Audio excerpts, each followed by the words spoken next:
Correction de l'exercice 4, page 192. On vous disait les forces s'exerçant sur un skieur lors d'une course de ski de fond sont schématisées ci-contre. Alors on voit que le skieur il est soumis à son poids, donc une flèche P, force P dirigée vers le centre de la Terre. Il y a la réaction du sol qui le retient, dirigée vers le haut.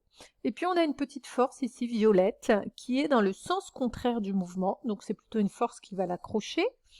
Donc justement, première question, vous disiez, quelle force représentée sur le schéma modélise l'action de l'air, l'action de la glace et l'action de la Terre?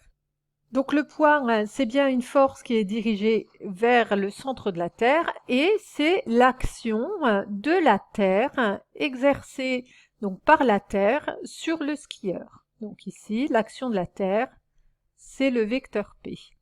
Ensuite, eh bien, la réaction du sol. Alors ici, le sol, il est constitué de quoi? Il a été appelé la glace. Donc l'action de la glace, c'est le sol. Je vais le mettre quand même entre parenthèses, qu'ils ont voulu appeler le sol. Et il est représenté par la force R. Et puis il y a quelque chose qui l'empêche, qui fait que il va pas glisser indéfiniment. Il y a une force qui le retient, hein. Bien, c'est l'air qui va frotter sur lui, qui l'empêche d'avancer suffisamment vite. Donc ici, l'action de l'air.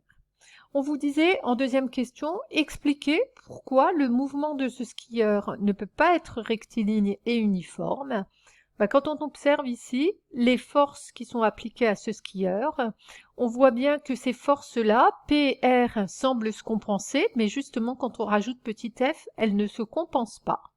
Donc en deuxième question, on voit que P plus R plus la petite force F, celles-là, elles sont différentes de 0. Elles ne se compensent pas.